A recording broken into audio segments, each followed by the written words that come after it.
What do you want for Christmas?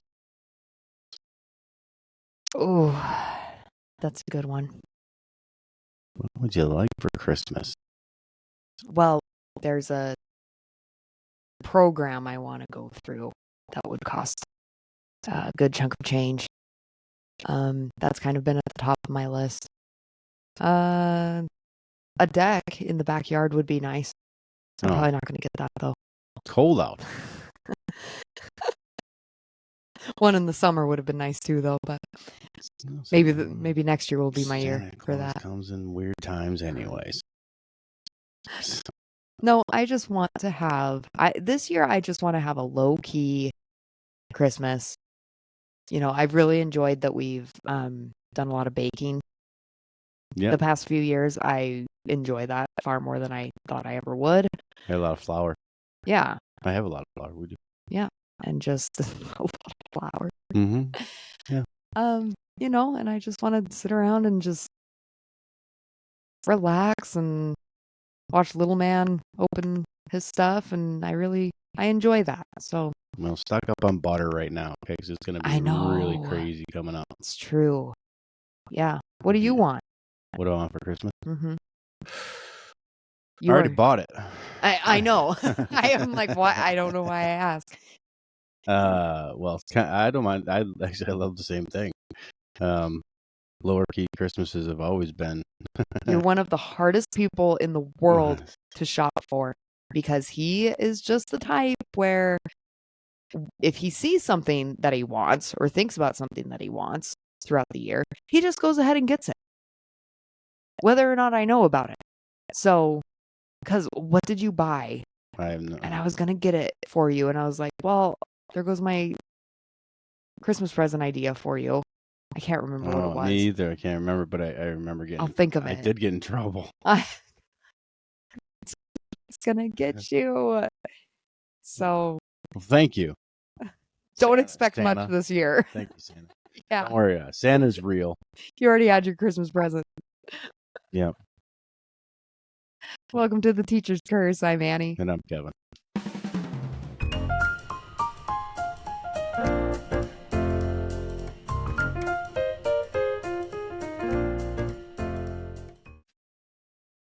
So, you have been in the past as a child. You were an ADHD child. You are an ADHD man, right? You live with ADHD. Yes.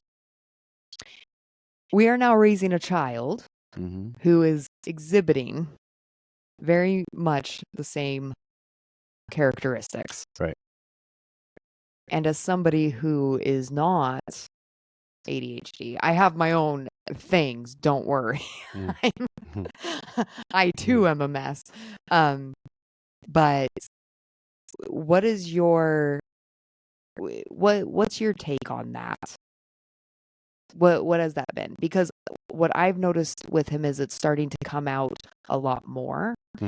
And I think it's pretty typical for those symptoms, for lack of a better word, to kind of peak in the 7-8-year-old range.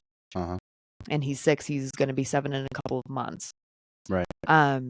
So I'm kind of holding on to this, like he'll even out in a way. But what do you think? What are going to be some things that he's dealing with? I think that this is a topic that a lot of our listeners can relate to. Yeah, because telling the difference, you really have to.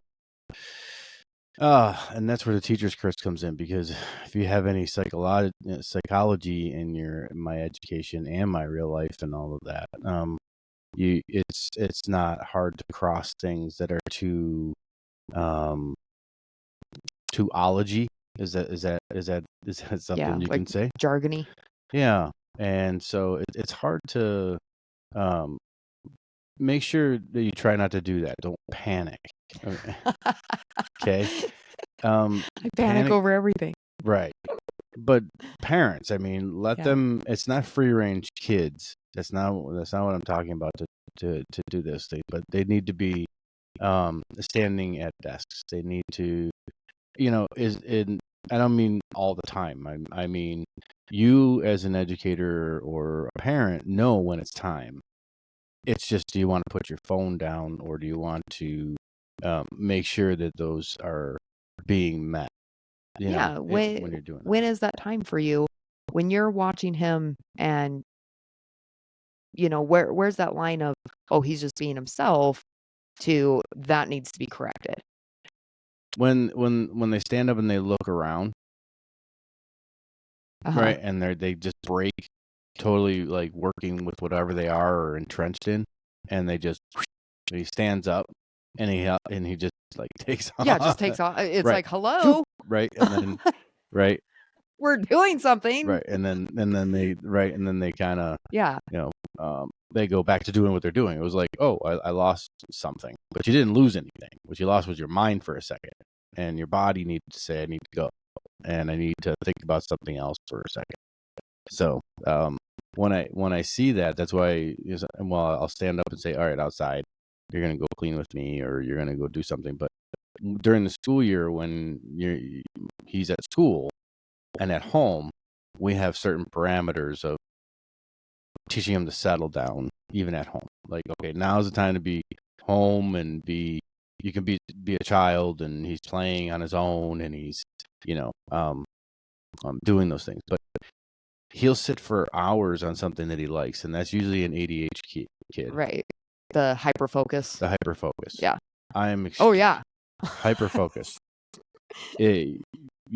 Which is crazy because it contradicts everybody what they think in their mind, right? So if I want an ADHD kid to be able to function and do schoolwork and stuff, I do stuff that they want to do, that they like, that I know it's going to be tactile, or it's going to be that type of teaching. But sometimes in life we have to do things that we don't want to do, and even at 6, there's sometimes at school where we have to complete tasks that may not be entertaining all the time, or may not be the most fun. Mm-hmm. And and I'm seeing that he's struggling with that, where he's really starting to push the boundaries of, I don't want to do this, so I'm going to kind of see what I can do to get out of it, is what it feels like to me and to other our assistants that he's working with too, that he'll push, and we're going to my hypothesis. We're going to my theory, aren't we? I guess so. Are we going there? Are we going to do this? Okay, so experimentation should be everybody's toolbox, right? And I've had it before in classrooms where children like that, if they're done doing what they're doing, I'll let them go. And it's almost peer pressure in a way, because I want them to be able to learn and say, I want to learn. Okay, so we're talking about our little bet that we have going on. Yeah, because you walked right into it. Yes. So crap. He told me the other day, like, if you can see him disengaging, just tell him to go play. So my knee-jerk reaction is like, what a terrible solution, because all that's teaching him is that if he disengages enough, then he gets to just go do whatever he wants. Right. And he's not expected to complete the task or to participate in what's going on at that time. He's allowed to just go do whatever he wants. Right. Okay. But I saw him the other day disengaging with the teacher, making it hard for everybody else to get through it. Right. So I just cut in and I said, go play. Yep. And he looked at me, with like, what? And I, go, you're done. Go play. I said, don't disrupt anybody else, but go. And he got up and he probably did that for the next hour and a half. It wasn't an hour and a half. It felt like an hour and a half to you. Lunch, which I told you he was going to do. Right. So. Right. I don't say it works right away. That's not a magic. It works. It's How long not. does it take? It's not a magic. It's hard. It's not a magic pill. Okay. So There. we have this bet going on that when that happens, he's not going to get the point of, you know what? I do want to do what the rest of the kids are doing. I'll come back to the table. I hope to believe that he's got that leather barrel gene where he is on his own path and he's just going to be like, nope, this is what I want to do and that's what I'm going to do. Yeah, but I've always been on my path. I've always been on my path, but I mean, like doing an experiment, it's and seeing if it works for each a different child is scary. It's not. It's nerve wracking when. So, my hit ratio on hypothesis like this and methods like this are pretty damn good. And that's why she's shaking in her boots, because she'll be like, don't "Oh believe it. shit, that worked." It's not going to work. Right, right. But my ratio, to you have to admit, is pretty good. So it's gonna take a month. It's gonna take, you watch.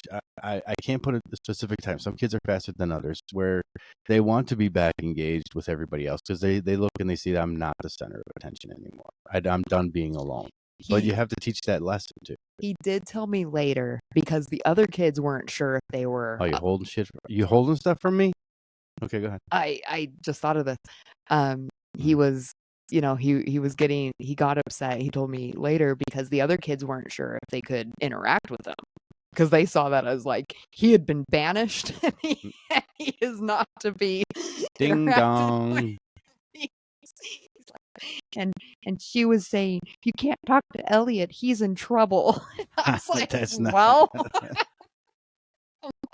if that's what they perceive, like that's what's gonna happen, buddy. Because Right. you're supposed to be at the table with them, and doing what they're doing. So if you don't like that, if you don't like that you weren't part of the group, then that comes down to a choice that you make. So, and then we usually jump and say, we'll be the teachers. Thank you. We appreciate your opinions with the other students if we're trying a method like this. But since it's our kids, our kid, we guess what you do, let it go for a little bit.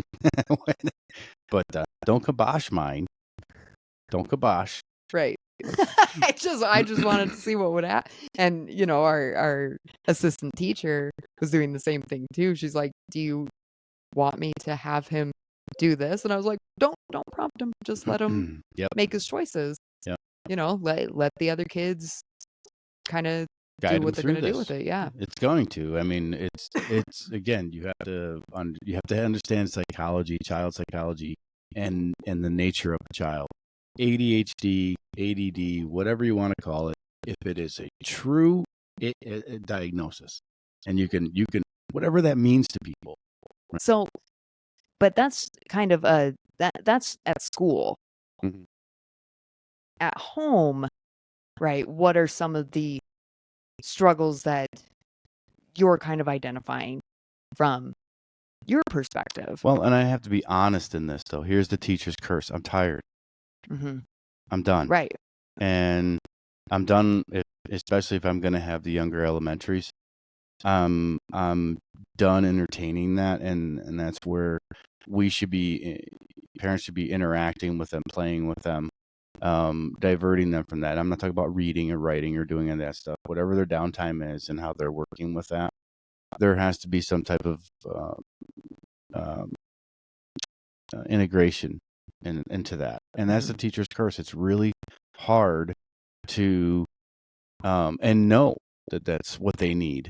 And so, don't beat yourselves up all about it. If you are a teacher and you're in this field and you come home and you have something that is a little higher needed or something like that. I'd say even if you're just a working parent in general. Yeah, no kidding.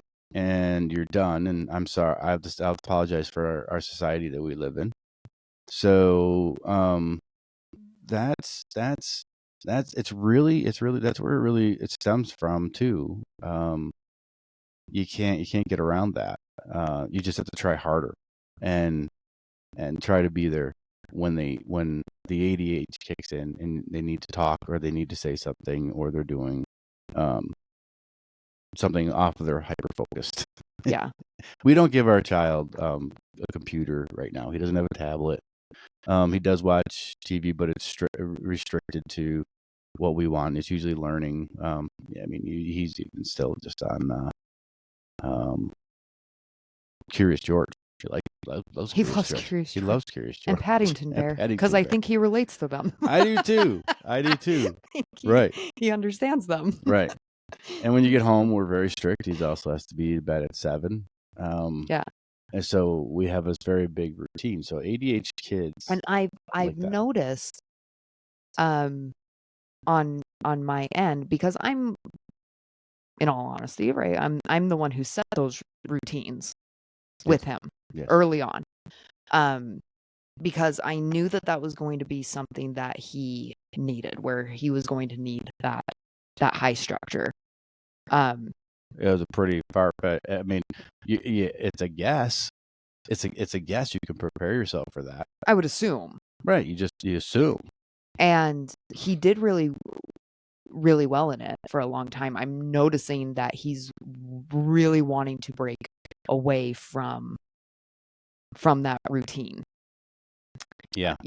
And it's hard because he now allows himself to fall into distractions, whether it's getting out for school in the morning or getting ready for bed at night, things like that. Is he's wanting to wander a lot more around getting through those steps,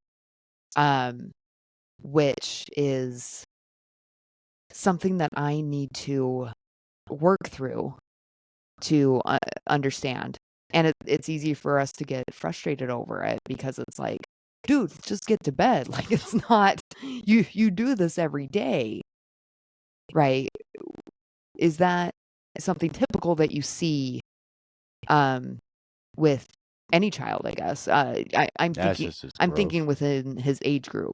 No, it's just age group is just he's just pushing boundaries. He doesn't want to go to bed yet, and we have talked about changing his bedtime to 7:30 or 8. But we know he doesn't do as well. He doesn't. He gets a good night's sleep. But he's also an early bird. Yep. So changing that whole entire thing, his routine there would be a little troublesome. Because he can manage for a couple days, but then by day 3, he's a nightmare. Yeah. Right. It's like, oh my gosh. Right. So. And it has its benefits because he's healthier. So so you have this touch and go with the discipline side of it, and we kind of clash in this because if I'm cooking at nighttime or whichever, and he gets up from out in the living room, comes see me, I don't worry about it. I really don't. I just like, hey, how's it going? Try to have a conversation. This one just says, get back to what you're doing. Go play. Because he has a habit of wanting to stand right behind people, which is not safe in the kitchen. Right. And we try to teach kitchen etiquette. Right. But he's a little slow to learn things really like that. Slow. It's okay. And I don't want the lesson to be learned by having, hot water splashed on him or something. Like some learn that way, and somewhere that they just do. I mean, they learn by doing, and until it actually affects them. But if it's a matter of protecting safety, him from a 4th-degree burn, absolutely, it's like, no, dude, get out of the kitchen. No, I mean, and they would. We'll talk to you later. That gets an appropriate response. Yeah. I mean, if I have a hot boiling water and he steps behind me, he's in a world of hurt. Right. But because it's dangerous. But, right. But he's doing this more and he's climbing out more. So it's still. He's been pushing me a lot because he knows me and he knows what gets my goat and he knows what is going to push me over the edge. And he'll use that sometimes. And why do they use it? It's for attention. Right. They want some kind of type of an attention that they're not getting. Yeah. And again, there is the teacher's curse again. I am with children all the time, and they can feel it. They feel it from and you, him, and they feel it, and they feel it from you, and they feel it from me.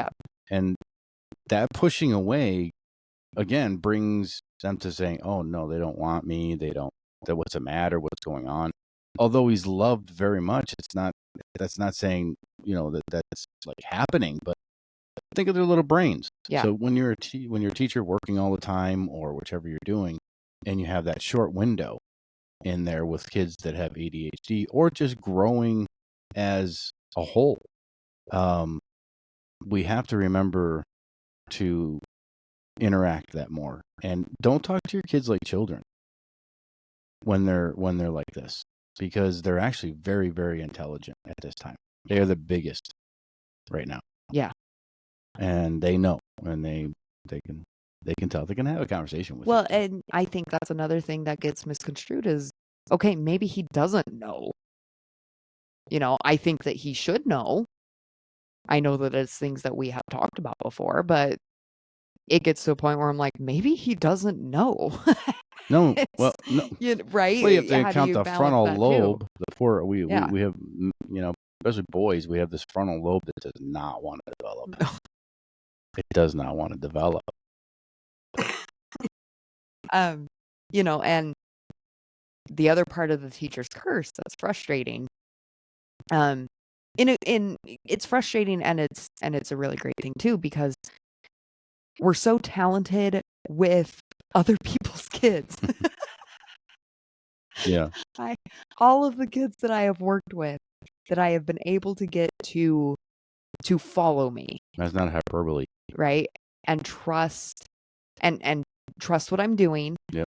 And they just love me, and they come in and they're like, "Hi, Miss Annie," and they just want to talk my ear off and tell me all sorts of funny stories, right? But then there's my child who is probably seeing all of this, all the rest of the kids that are, around me and garnering that attention during the day. And there's a part of me that has to think that he's got a little bit of a jealous streak in him. Oh, he does. So he wants everybody to act out, because there are days where he's our toughest kid. Yep. Key to this: if you have all boys in there, it doesn't matter if you have boys or not. High fives in the classroom and one doesn't get one works. I'm just saying. And since it's my prove kid, your point. Since it's my kid, he's sitting in my classroom. If he does not complete and everybody else gets high fives, I never miss one. Even if they try their hardest, I'll still give them, that high five. And it's so hard being a teacher and being a parent at the same time, because you just want to, like, I got you this time, and it's like, he'll get it, and they do later on. Right. But I trust more than that than Ann does. No, I trust it. It's just when you're in it, it's like, Yeah. dude, like, and so much of it is that I know him, and I know what he can do. I've seen what he can do. Mm-hmm. I just know that there's some times where he disengages, doesn't want to do it. Yeah. And, and it starts this back and forth thing. I hope we get a lot on this one that have parents out there that you're dealing. Please email us. Please share your experiences. Yeah. Please. If you've got any child who's dealing with neurodivergent issues, that create challenges for you, and you're just figuring out how to power through that and make sure that they're still being the best person that they can be, even though they're just a little person. Let us know. We'd love to hear from you, and we hear it all the time. So you're not putting us out. You're not bothering us. It's something we hear about all the time. So, and that's not hyperbole either. The problem is we don't have an us to talk to about. We just have you, dear listeners. Yep. Please make sure to like and subscribe to our podcast on YouTube. You can also follow us on Spotify. You can email us at teacherscursepod@gmail.com. Thank you so much for listening. And this has been so fun. It's just so fun. I love just It's a little putting crack things into out our there. lives a little bit, Little bit, yeah. right? A little crack into those real people out there. I mean, it goes to, you go to the store and a kid looks up at you and goes, "You shop?" I know. Yeah, I go to the store just like you do. We're people. We're people. Thank you again. I'm Annie. I'm Kevin. Leatherbrows out.